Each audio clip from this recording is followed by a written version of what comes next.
అసలు బంగ్లాదేశ్లో ఏం జరుగుతుంది అసలు ఏం అర్థమైతే లేదు. అరే ఒకప్పుడు 1971 ఆ టైంలో బంగ్లాదేశ్లను పాకిస్తాన్ వాళ్ళు ఊచకోత కోస్తే లక్షలాది మంది అక్కడ చనిపోతే, ఎంతో మహిళలను అత్యాచారాలు చేసి హత్య చేస్తే, కోట్ల మంది జనాభా భారతదేశానికి వలసలాగా వస్తే, అప్పుడున్న పరిస్థితులలో అసలు బంగ్లాదేశ్ అనే ప్రాంతాన్ని మొత్తం సర్వనాశనం చేసే ప్రయత్నం పాకిస్తాన్ చేస్తే, మనకు అవసరం లేకున్నా మానవతా దృక్పథంతో ఎంతోమందిని మనం చేరదీసినాం.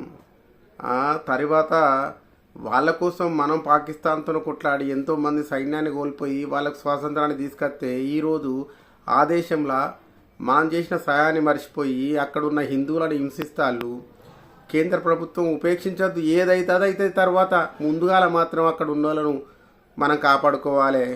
ఒక వ్యక్తిని బతికుండగానే కాలబెట్టి శిష్యులు అంటే మగవాళ్ళ పరిస్థితి అట్లుంటే, ఈ సమూహాలకు ఆడవాళ్ళ జిక్తి వాళ్ళ పరిస్థితి ఏంది?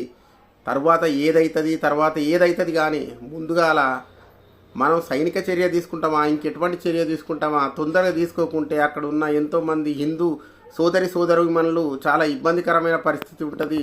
కాబట్టి భారత ప్రభుత్వానికి 140 కోట్ల మంది సంపూర్ణ మద్దతు అక్కడ ఉన్న హిందువులను తొందరగా కాపాడాలి. ఎట్లాంటి చర్య తీర్చాలి. బంగ్లాదేశ్ యొక్క వైఫల్యం కొట్టచ్చినట్టు కనబడుతుంది. అక్కడ సైన్యం కానీ పోలీసులు కానీ అవన్నీ ఒక కీలుబొమ్మల్లాగా మారినాయి. ఇప్పుడు కనుక మనం త్వరగా డెసిషన్ తీసుకొని మనం ముందుకు పోకుంటే అక్కడ ఉన్న హిందువులను ఎంతోమందిని కోల్పోవలసి వస్తుంది. కోల్పోయిన తర్వాత మనం తీసుకున్న డెసిషన్ ఎటువంటి ఉపయోగకరంగా ఉండదు. కాబట్టి కేంద్ర ప్రభుత్వం త్వరగా డెసిషన్ తీసుకొని అక్కడ ఉన్న అల్లరి ముక్కల పీచమని చేయాలని మనస్ఫూర్తిగా కోరుకుంటున్నాం.